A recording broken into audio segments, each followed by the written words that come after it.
obviously it's more of like a history book, but I read it a few times when I was in high school for, I think it was like my HSC exam, and I used it as a source. Like, it's so good.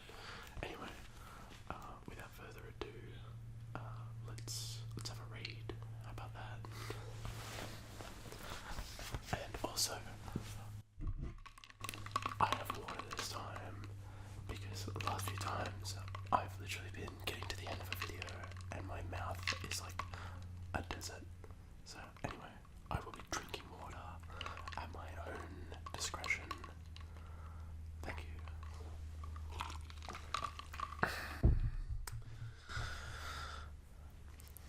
Certainly, when King Aegeus returned from the campaign in which he had defeated the Athenians, he wanted to eat at home with his wife, and called for his portions. The Polemarchs would not send them. Next day, in his fury, he did not carry out the required sacrifice, and they then fined him. The boys, too, used to frequent the messes.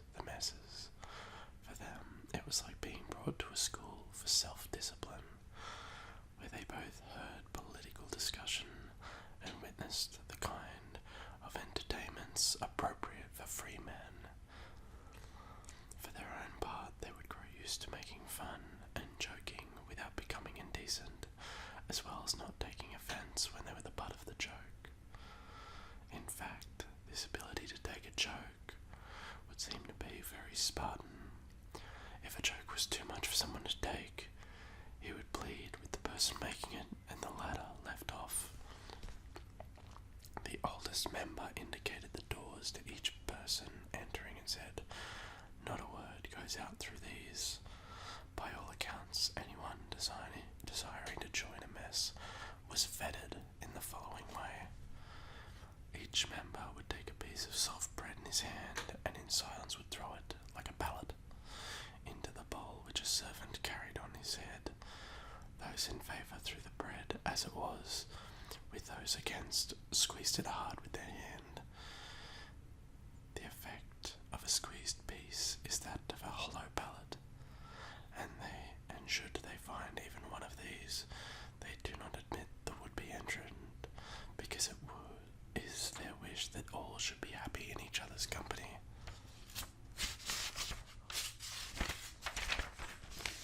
They refer to somebody rejected in this way as kadished, since the bowl into which they throw the pieces of bread is called a kadikos. The food they think most highly of is the black broth. Thus the older men do not even ask for a helping of meat, but leave it to the young ones, while they have broth poured out for themselves and make a meal of it. There is a story that one of the kings of Pontus even bought a Laconian cook for the sake of the broth, but after tasting it was not pleased, as the cook declared, "This is broth to be savoured, O king, by those who have bathed in the Eurotas." After moderate drinking they depart without a torch.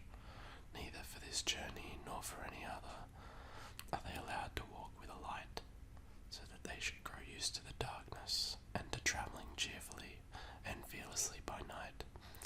This, then, is how the masses are organised. Lycurgus did not put his laws in writing.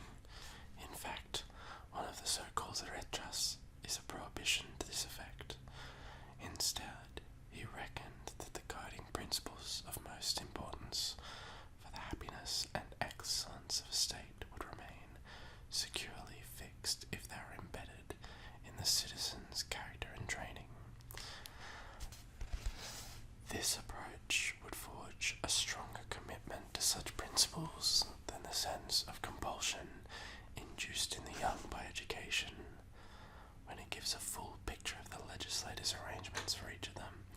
In his view, it was also better that minor financial agreements, where needs change from time to time, should not be bound by written constraints and fixed conventions, but that additions and deletions to be made as circumstances require should be allowed for.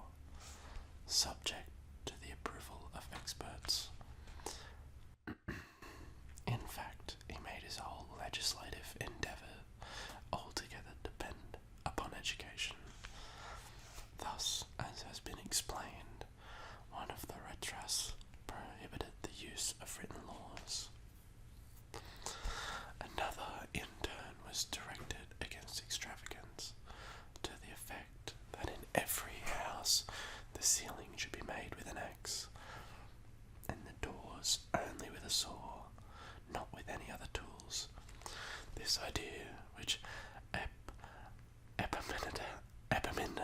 Epimenidas is later said to have expressed at his own table, that there was no treason in such a meal, first occurred to Lycurgus, in that there was no place for luxury or extravagance in a house of this type, nor was there anybody so lacking in taste and intelligence as to bring into a plain common house beds with legs of silver and bedspreads of purple, as well as gold goblets, and the extravagance consequent upon them. Instead of necessity, the bed fits the house and matches it, whilst the same is true of the bed covers, in relation both to the bed and the rest of the furniture and fittings.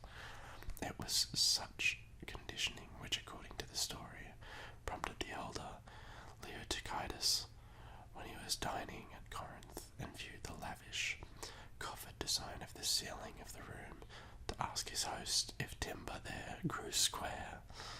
A third retro of Lycurgus is recorded, which banned frequent campaigns against the same foes, so that these should not grow used to defending themselves, and thus became skilled in warfare.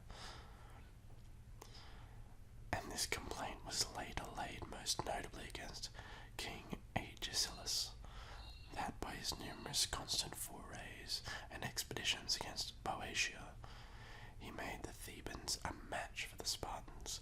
Thus when Antilcidas saw him wounded, he remarked, "What a splendid tuition fee you are receiving from the Thebans, for having taught them to fight when they had neither the wish nor the knowledge to do so."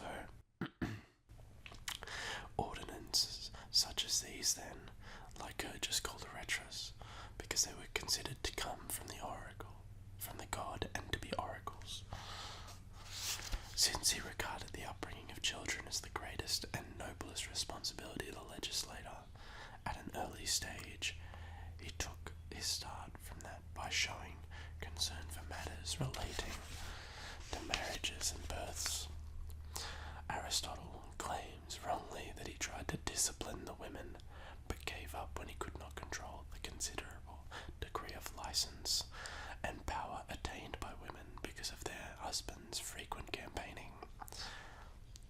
At these times the men were forced to leave them in full charge, and consequently they used to dance attendance on them to an improper extent and call them their ladyships. Lycurgus rather showed all possible concern for them too. First, he toughened the girls physically by making them run and wrestle and throw the discus and javelin. Thereby their children in embryo would make a strong start in strong bodies and would develop better, while the women themselves would also bear their pregnancies with vigour and would meet the challenge of childbirth in a successful, relaxed way. It did away with prudery, sheltered upbringing, and effeminacy of any kind.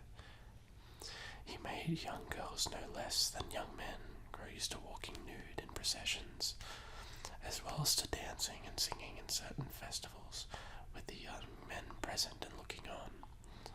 On some occasions, the girls would make fun of each of the young men, helpfully criticizing their mistakes. On other occasions, they would rehearse in song the praises which they had composed about those meriting them, so that they filled the youngsters with a great sense of ambition and rivalry.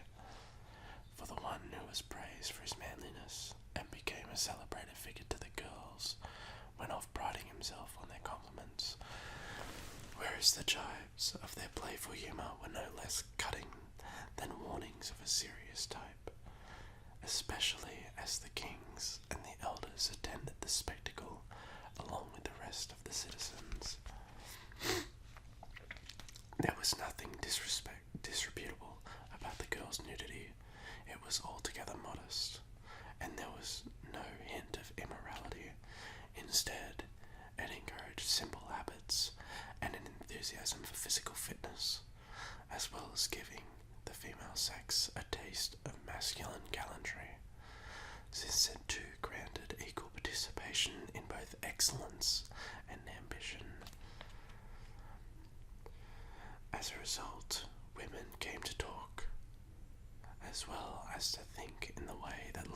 as his wife Gorgo is said to have done. For when some women, evidently a foreigner, said to her, "You Laconian women are the only ones who can rule men," she replied, "That is because we are the only ones who give birth to men." There were then also inducements to marry. I mean the processions of girls, and the nudity, and the competitions which the young men watched, attracted by compulsion, not of an intellectual type, but a sexual one. In addition, Lycurgus placed a certain civil disability on those who did not marry, for they were excluded from the spectacle of gymnopidae. In winter, the magistrates would order them to parade naked in a circle around the agora, and as they paraded, they sang a special song composed about themselves, which said that their punishment was fair because they were flouting the laws. In addition, they were deprived of the respect and deference which young men habitually showed their elders. Thus, nobody objected to what was said to Celadus, even though he was a distinguished general. When he approached one of the younger men, did not give up his seat to him, but said, "You have produced no son who will give up his seat to me." The custom was to capture women for marriage, not when they were slight or immature, but that when they were in their prime and ripe for it. The so-called bridesmaid took charge of the captured girl. She first shaved her head to the scalp, then dressed her in a man's cloak and sandals, and laid her down alone on a mattress in the dark. The bridegroom, who was not drunk and thus not impotent, but was sober as always, first had dinner in the masses, then would slip in, undo her belt, lift her, and carry her to the bed. After spending only a short time with her, he would depart discreetly, so as to sleep wherever he usually did, with the other young men, and this continued to be his practice thereafter. While spending the day with his contemporaries and going to sleep with them, he would warily visit his bride in secret, ashamed and apprehensive in case someone in the house might notice him. His bride at the same time devised schemes and helped to plan how they might meet each other unobserved at suitable moments.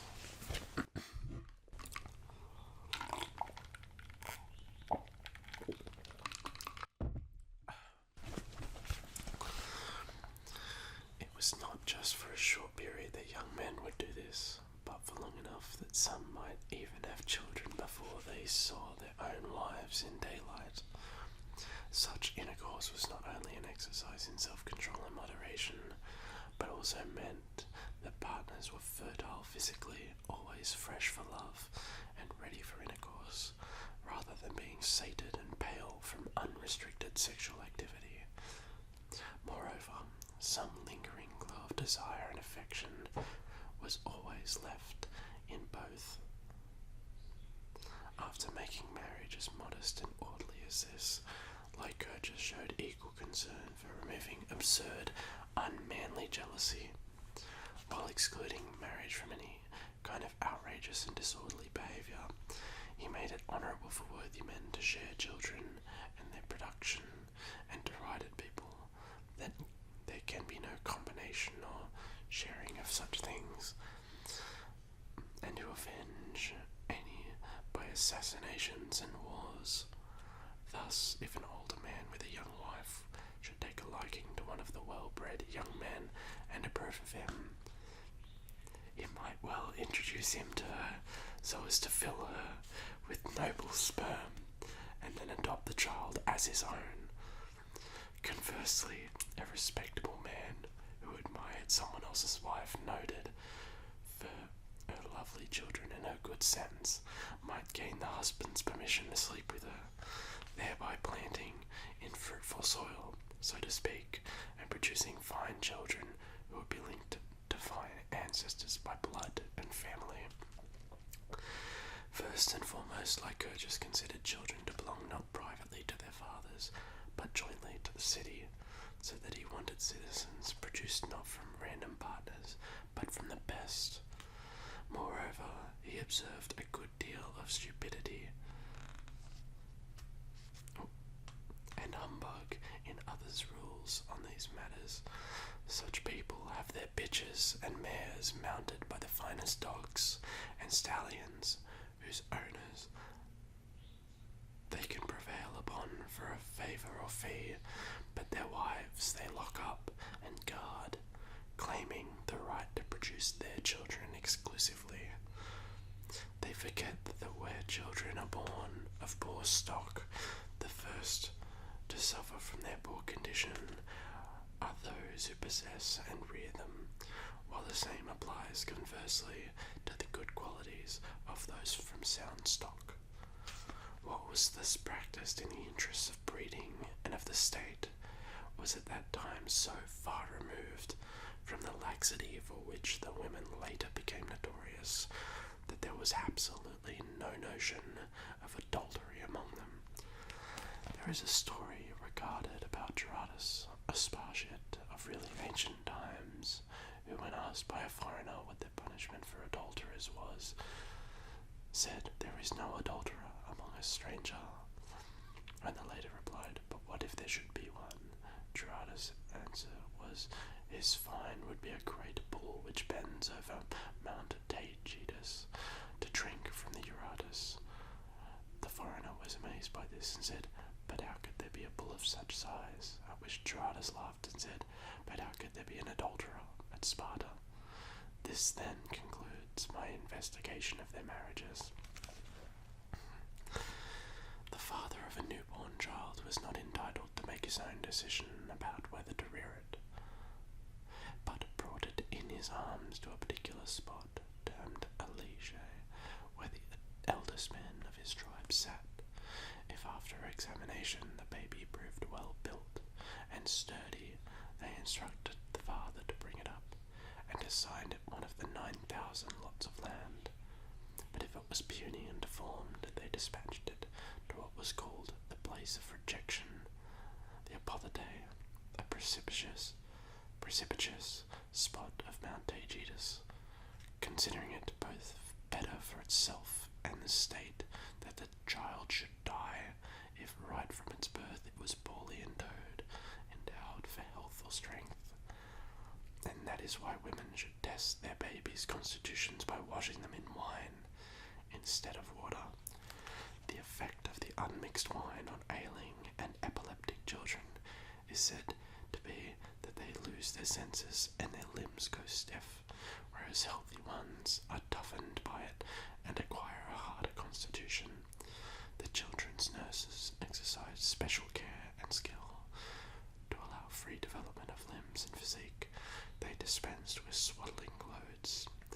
They train children to eat up their food and not to be fussy about it, not to be frightened of the dark or of being left alone, and not to be prone to ill-bred fits of temper or crying.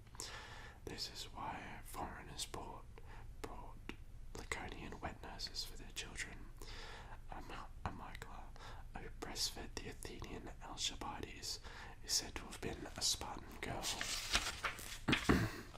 When Alcibiades needed a tutor, however, Plato states that Pericles gave charge of him to one Zopyrus, who was no more than an ordinary slave. But Lycurgus did not put Spartan children in the care of any tutors who had been bought or hired. Neither was it permissible for each father to bring up and educate his son in the way he chose. Instead, as soon as boys reached the age of 7, Lycurgus took charge of them all himself and distributed them into troops. Here he accustomed them to live together, and he brought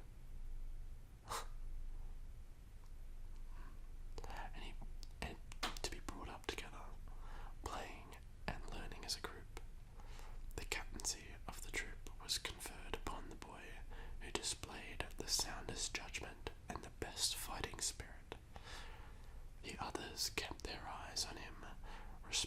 his instructions and endured their punishments from him, so that altogether this training served as a practice in learning ready obedience. Moreover, as they exercised boys, were constantly watched by their elders, who were always spurring them on to fight and contend with one another. It is their chief object was to get to know each boy's character, in particular how bold he was and how far he was likely to stand his ground in combat. The boys learned to read and write no more than was necessary, otherwise their whole education was aimed at developing smart obedience, perseverance under stress, and victory in battle. So as they grew older, they intensified their physical training and got into the habit of cropping their hair, going barefoot and exercising naked. From the age of 12, they never wore a tunic and were given only one cloak a year. Their bodies were rough and knew nothing of baths or oiling. Only on a few days in the year did they experience such delights. They slept together by squadron and troop on mattresses, which they made up for themselves from the dips of reeds growing along the river Euphrates, broken off by hand, without the help of any iron